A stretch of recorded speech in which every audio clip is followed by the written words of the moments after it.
Lieutenant Jessica Turner felt her stomach drop as the transport shuttle's engines powered down. Through the small porthole, she could see Research Station Omega-7 floating in the darkness of space like a metal giant. Her hands were still shaking, slightly from the rough landing, but that wasn't why she was nervous. This was her first real assignment after graduating from the academy, and everyone kept telling her how dangerous it was going to be. The shuttle doors hissed open, and Jessica grabbed her single duffel bag. She had packed light because the recruitment officer had warned her that most people didn't stay long at Omega-7. The air inside the station smelled like recycled oxygen and metal polish. Her boots clicked against the steel floor as she walked down the main corridor, trying to look more confident than she felt. Colonel David Mitchell was waiting for her at the main desk. He was exactly what Jessica had expected from a station commander: gray hair, tired eyes, and a face that had seen too much. He barely looked up from his datapad when she approached.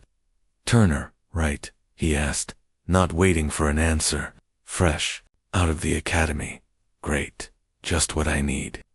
He finally looked at her, and his expression wasn't encouraging. "You're going to the Apex Predator Division? We've got some new arrivals from a planet called Crimson 4, and they're causing problems." Jessica shifted her weight nervously. "What kind of problems, sir?" The colonel stood up and started walking toward the secured section of the station. Jessica hurried to keep up with his long strides. "The kind that leaves body bags," he said, bluntly. "We've already lost 3 handlers to these things. Best people we had, too. 20 years of experience between them, and these creatures tore through them like paper." They stopped at a thick metal door, marked with warning signs in multiple languages. Through the reinforced window, Jessica could see a long hallway lined with containment cells. Even from here, she could hear strange sounds, scraping, clicking, and what sounded almost like whispers. "We call them Reapers," the colonel continued, pressing his hand against a security scanner. 12 feet tall, covered in natural bone armor, and smart as hell. Too smart. They work together. They plan attacks, and they seem to understand our technology better than they should. The door opened with a heavy thunk, and they walked into the containment area. Jessica's heart started beating faster as the sounds grew louder. Dr. Robert Hayes, a thin man with nervous eyes, was waiting for them near the first cell. "Another new recruit?" Dr. Hayes asked, looking Jessica up and down. "How old is she? 12? "Old enough to follow orders," the colonel replied. "Hayes, this is Turner. She's your new observer."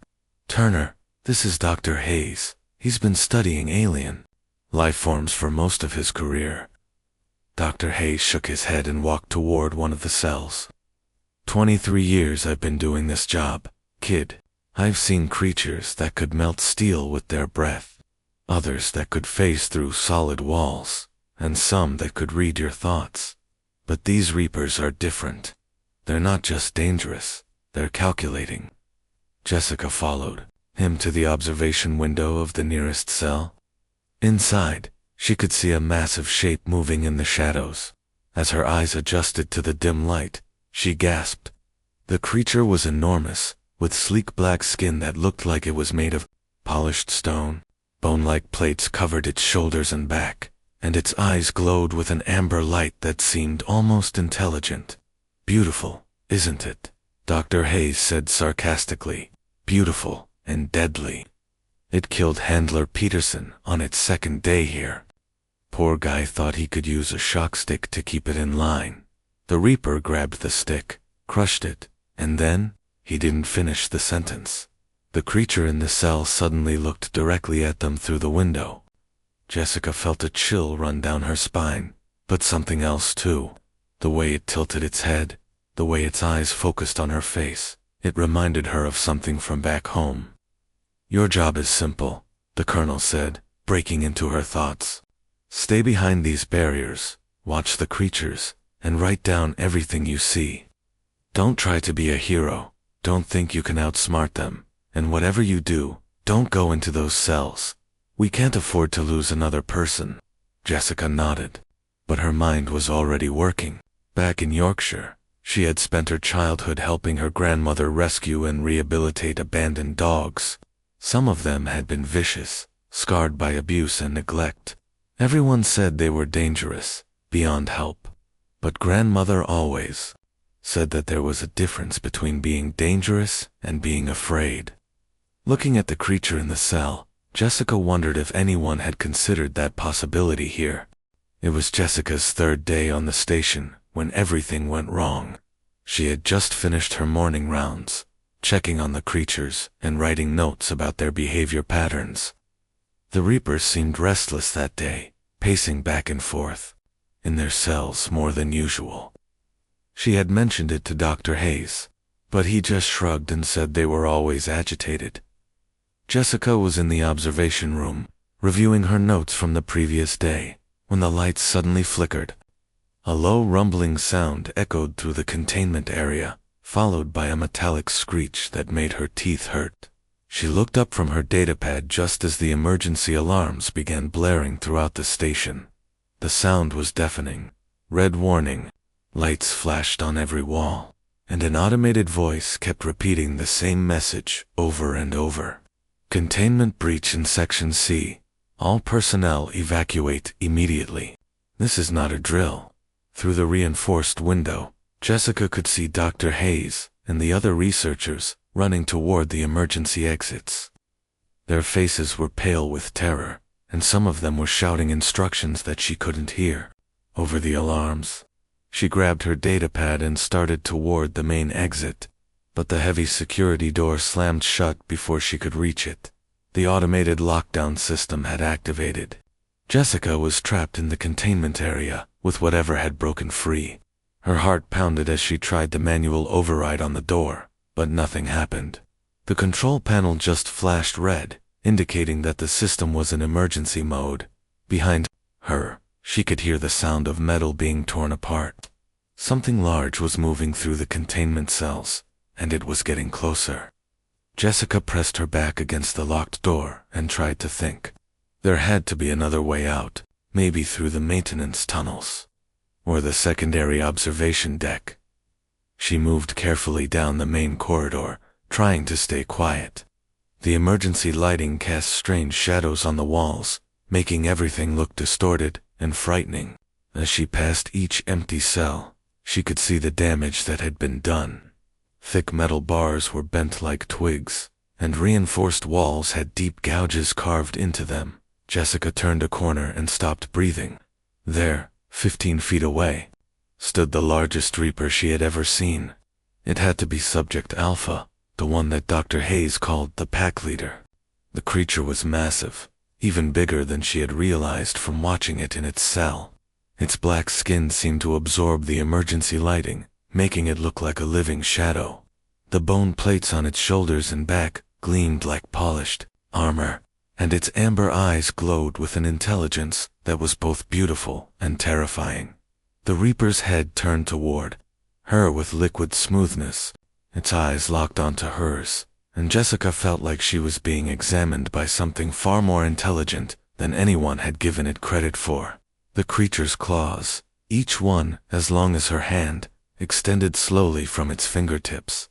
Every muscle in its body was coiled and ready to strike. Jessica's training told her to run.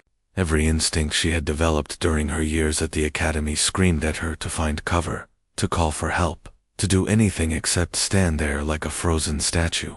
But something else, something deeper than training, told her to stay very still. Instead of running, Jessica did something that surprised even herself. She slowly lowered herself to the floor, sitting cross-legged like she used to do when approaching frightened animals back home. Her grandmother had taught her that making yourself smaller and less threatening was often the best way to calm a scared creature. "Easy there, big guy," she whispered, using the same gentle tone she had used with the rescue dogs in Yorkshire.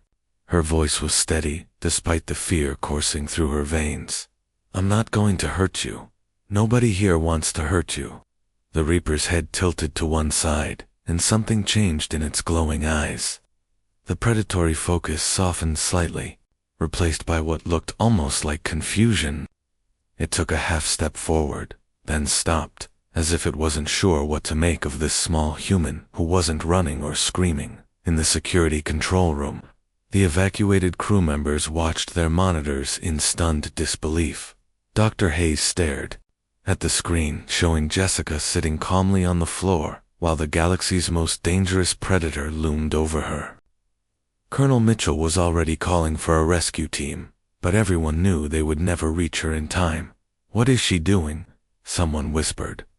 The Reaper stood perfectly still, its massive frame blocking most of the corridor. For long seconds, neither human nor alien moved. Then, slowly, the creature's claws retracted back into its fingertips.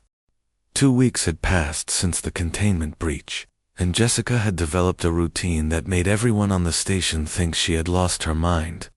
Every day after her official duties were finished, she would grab a meal tray from the cafeteria and walk down to the reinforced containment area. The maintenance crew had worked around the clock to repair the damage from the escape, installing even stronger barriers and additional security measures. But Jessica wasn't interested in the new safety features. She was there to see the creature. She had started calling Atlas. Dr. Hayes found her there again on a Tuesday evening, sitting cross-legged on the cold metal floor outside Atlas's cell. She had her field journal balanced on her knees and was writing notes, while sharing her dinner rations through the feeding slot.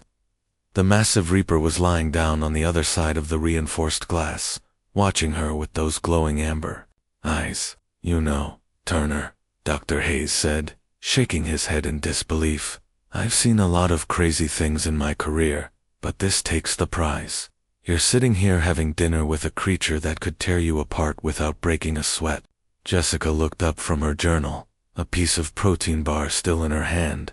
"He's not going to hurt me, Doctor. Look at him. Really look at him." She gestured toward Atlas, who had raised his massive head when Dr. Hayes approached. "See how his posture changes when you get too close. He's not being aggressive. He's being protective of me." Dr. Hayes crossed his arms and studied the creature. It was true that Atlas seemed calmer when Jessica was around, but that didn't make the situation any less dangerous in his opinion. "Turner, this thing killed 3 experienced handlers. Peterson had 20 years of experience working with dangerous alien species. And how did Peterson approach them?" Jessica asked, closing her journal. "I've read the incident reports. He used shock sticks, loud voices, and aggressive body language. He treated them like wild animals that needed to be dominated and controlled." She turned back to Atlas and made a soft clicking sound with her tongue. The Reaper immediately responded, with a low rumbling call that almost sounded like a purr. "But they're not wild animals, Doctor. They're intelligent beings. They have complex social structures, emotional responses, and individual personalities. We've been treating them like specimens in a lab instead of instead of people. Captain." Lisa Wright, the station's security chief, had been listening from the doorway. She stepped into the containment area, her hand resting casually on her sidearm.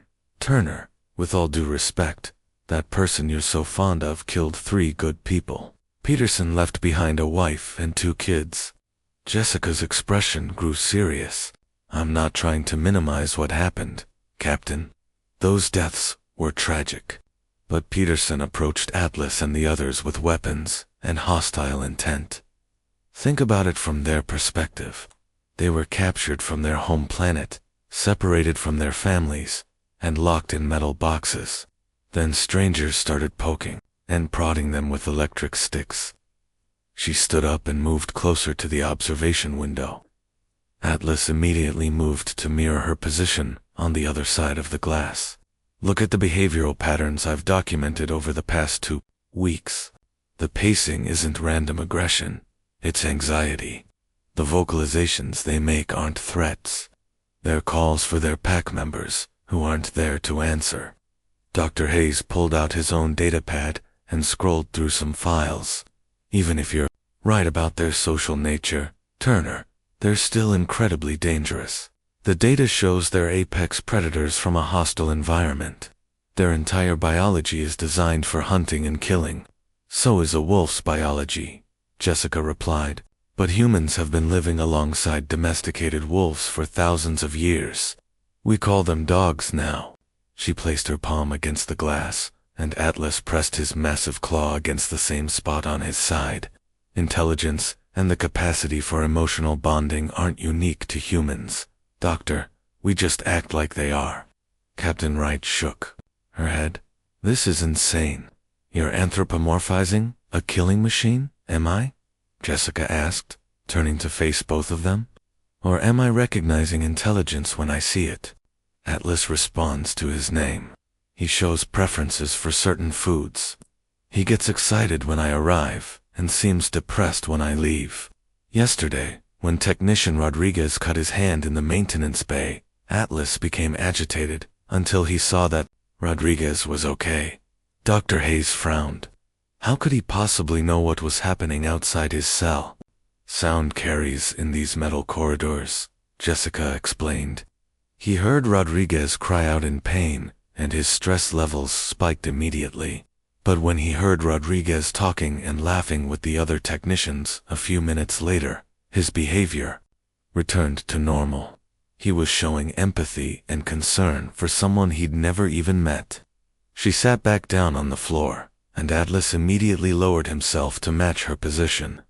The other Reapers have started responding differently to, and not just to me, but to the entire research team. Yesterday, Dr. Chen was able to take biological samples without any aggressive behavior. Last week, that would have been impossible. Captain Wright looked skeptical. So what are you suggesting?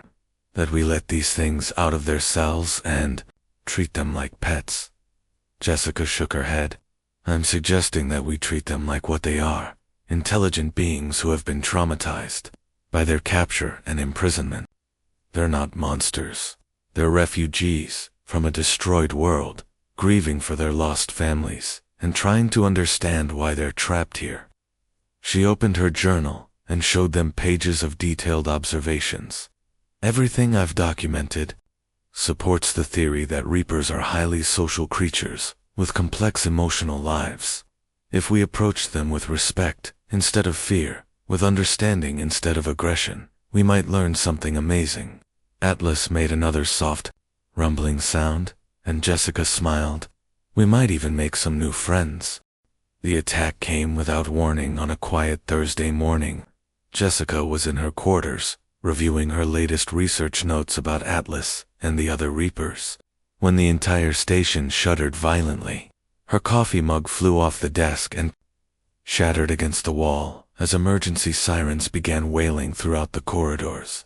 All personnel to emergency stations. Colonel Mitchell's voice crackled over the intercom system. We are under attack by hostile forces. This is not a drill. Repeat, this is not a drill. Jessica grabbed her emergency kit and ran toward the command center. But another explosion rocked the station so hard that she was thrown against the wall. The lights flickered and went out, leaving only the red emergency lighting to guide her.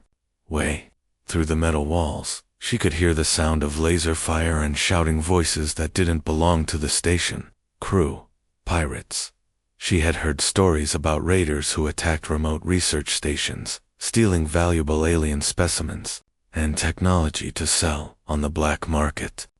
They were usually ruthless, taking what they wanted and leaving no witnesses behind. As Jessica made her way through the darkened corridors, she could hear the sounds of battle getting closer. The pirates had somehow gotten inside the station, and they were moving through the sections systematically. She needed to reach the command center and help coordinate the defense, but the main corridor was blocked by debris from one of the explosions. She decided to take the maintenance route through the lower levels, which would bring her past the containment area. As she climbed down the emergency ladder, another massive explosion shook the station. This one was so powerful that she could hear metal tearing somewhere above her head. When Jessica reached the containment level, she saw that One of the explosions had damaged the power grid. Several cell doors were flickering between locked and unlocked positions as the security system struggled to maintain power. But one door was hanging completely open, twisted metal hanging from its hinges like broken teeth. Atlas's cell was empty. Jessica's heart started racing. If Atlas had escaped during the chaos, he could be anywhere on the station. The crew was already dealing with armed pirates. They couldn't handle a loose Reaper on top of everything else. She had to find him before someone got hurt. She moved carefully through the damaged corridors, calling his name softly. Atlas, Atlas, where are you? The emergency lighting cast strange shadows everywhere, making it hard to see clearly. Every sound made her jump, the creaking of damaged metal, the distant echo of laser fire, and strange scraping noises that could have been anything. Jessica turned a corner and stopped in her tracks. There was Atlas, all 12 feet of him, standing in the middle of the corridor. But he wasn't alone. Lying unconscious on the floor beneath him was Kevin Martinez, one of the young technicians who worked in the computer lab. Kevin's uniform was torn and there was blood on his forehead, but he was breathing. Atlas was standing over Kevin like a guard dog, his massive frame positioned protectively between the unconscious man and the corridor ahead. When he saw Jessica, his amber eyes brightened with what could only be described as relief. "Good boy, Atlas," Jessica whispered, and she saw recognition flash in the creature's intelligent gaze. "You found Kevin. You're protecting him, aren't you?" Atlas made a soft rumbling sound and took a step toward her, careful not to disturb Kevin's unconscious form. Jessica knelt down and checked Kevin's pulse. It was strong and steady. He had probably been knocked unconscious by flying debris during one of the explosions. As Jessica was examining Kevin's injuries, she heard heavy footsteps approaching from the far end of the corridor. 2 men in black combat gear rounded the corner, carrying military-grade laser rifles. Pirates. Their faces were covered by tactical masks, but she could see their eyes widen when they spotted Atlas. Well, one of them said, his voice muffled by the mask. "Looks like we found something valuable. A live specimen and some hostages." Atlas immediately moved between Jessica and the armed men. His bone-plated crest, which usually lay flat against his neck, suddenly flared outward in a display that made him look even more massive and intimidating. A low growling sound rumbled from his throat, not the gentle purring he made when Jessica visited him, but something deep and threatening that seemed to vibrate through the metal walls. The pirates raised their weapons, but Atlas was already moving. Despite his size, he moved with incredible speed and grace. He didn't attack the men directly. Instead, he positioned himself as a living barrier, making it impossible for them to get a clear shot at Jessica or Kevin without going through him first. "Back off, creature," the second pirate shouted, but his voice cracked with fear. "We've got weapons." Atlas's response was to rear up on his hind legs, making himself appear even larger. His claws extended to their full length, and the bone plates along his shoulders shifted into a defensive position. The message was clear. If they wanted to hurt the humans under his protection, they would have to go through him first. The first pirate took aim with his rifle, but his hands were shaking. "This thing's huge," he whispered to his companion. "Maybe we should find easier targets." Jessica watched in amazement as Atlas maintained his protective stance.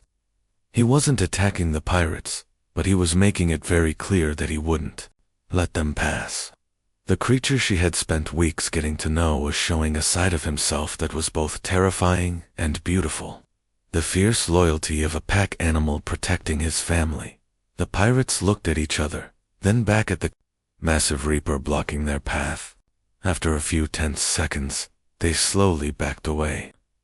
"This isn't worth it," one of them muttered. "Let's find the research labs instead." They disappeared around the corner, and Jessica heard their footsteps fading into the distance. Atlas waited until the sounds were completely gone before lowering himself back to all fours. He looked at Jessica and made that gentle purring sound again, as if to say that everything was okay now. Jessica reached out and placed her hand on Atlas's massive head. "Thank you," she whispered. "You saved us." 3 months after the pirate attack, Research Station Omega-7 looked completely different. The repair crews had not only fixed the damage from the raid, but they had also redesigned the entire containment area based on Jessica's recommendations. Gone were the small, sterile cells with reinforced glass barriers. In their place were larger, more comfortable spaces, with natural lighting, soft surfaces for resting, and observation areas that allowed the Reapers to see and interact with each other. Jessica stood in the main briefing room, feeling nervous as she adjusted her newly pressed uniform. The insignia on her collar was different now. She had been promoted twice in the past month, something that was almost unheard of in the Galactic Research Division.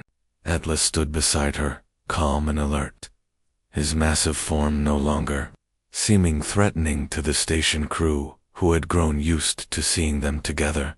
The holographic projection flickered to life, and Admiral Catherine Morgan's image appeared above the conference table. She was an imposing woman, with silver hair and sharp eyes, known throughout the galaxy for her no-nonsense approach to scientific research.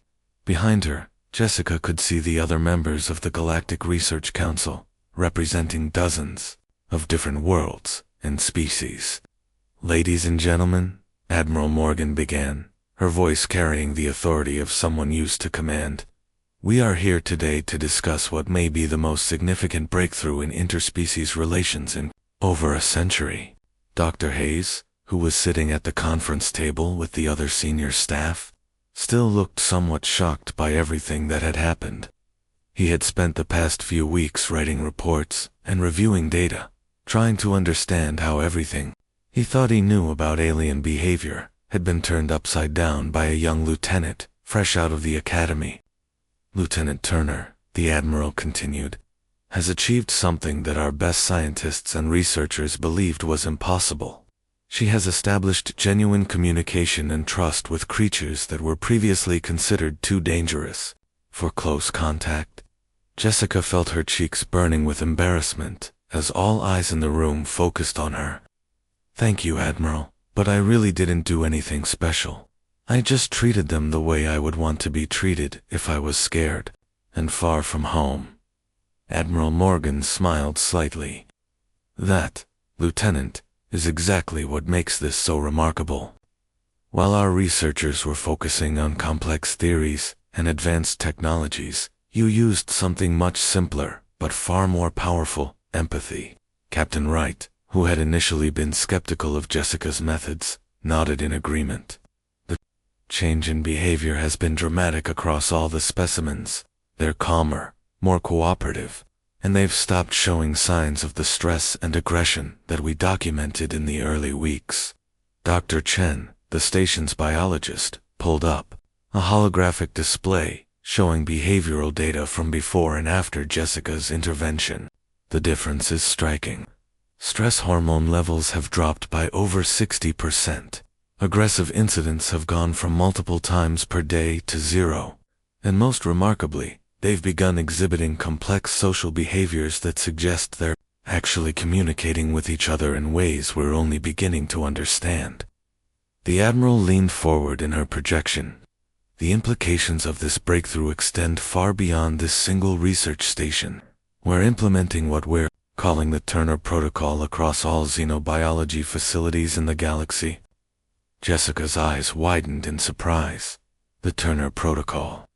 Emotional intelligence training for all personnel," Admiral Morgan explained. "Understanding of pack dynamics and social structures. Individual recognition and naming protocols. Most importantly, a complete shift in how we approach first contact with new species. Instead of treating unknown creatures as potential threats to be contained and studied, we'll be approaching them as intelligent beings deserving of respect and understanding." Atlas made a soft rumbling sound, as if he approved of the conversation. Several of the council members actually smiled at the sound, something that would have been unthinkable just a few months earlier, when the mere mention of Reapers sent experienced researchers running for the exits. Lieutenant Turner, the Admiral, continued, "You're being promoted to Chief of Interspecies Relations. Your new assignment will be to travel to research stations throughout the galaxy, training personnel in these new protocols, and helping to establish positive relationships with species that we've previously had difficulty communicating with." Dr. Hayes shook his head in amazement. 23 years I've been studying alien life forms, and it took a rookie with a background in animal rescue to show me what I was missing. We were so focused on the differences between species that we forgot about the similarities. Jessica looked down at Atlas, who was resting peacefully beside her chair. She reached out and gently scratched the spot behind his crest, where she had discovered he was sensitive. He responded with that familiar purring sound that had become so comforting to her over the past few months. "The thing is," Jessica said, addressing the entire council, "they were never monsters. They were just scared, lonely beings who had been separated from everything they knew and loved. When we stopped treating them like dangerous animals and started treating them like people, everything changed." Atlas lifted his massive head and looked directly at the holographic projections of the council members. For a moment, there was complete silence in the room as some of the galaxy's most powerful leaders found themselves making eye contact with a creature they had once considered nothing more than a research specimen. Then Atlas did something that surprised everyone. He lowered his head in what could only be interpreted as a respectful bow toward the council members. Admiral Morgan's expression softened completely. "Remarkable," she whispered. "Absolutely remarkable." As the council session ended and the holographic projections faded away, Jessica remained in the briefing room with Atlas and the station crew. They sat in comfortable silence for a while, processing everything that had happened. "So," Captain Wright finally said, "I guess this means you'll be leaving us soon to start your new assignment." Jessica looked around at the faces of the people who had become her friends and colleagues. Then she looked at Atlas, who had become something much more than just a research subject. He had become her partner, her protector, and in many ways, her teacher. "We'll be leaving," she corrected gently. "Atlas and I work as a team now, and across the galaxy, the definition of what was possible between species had changed forever.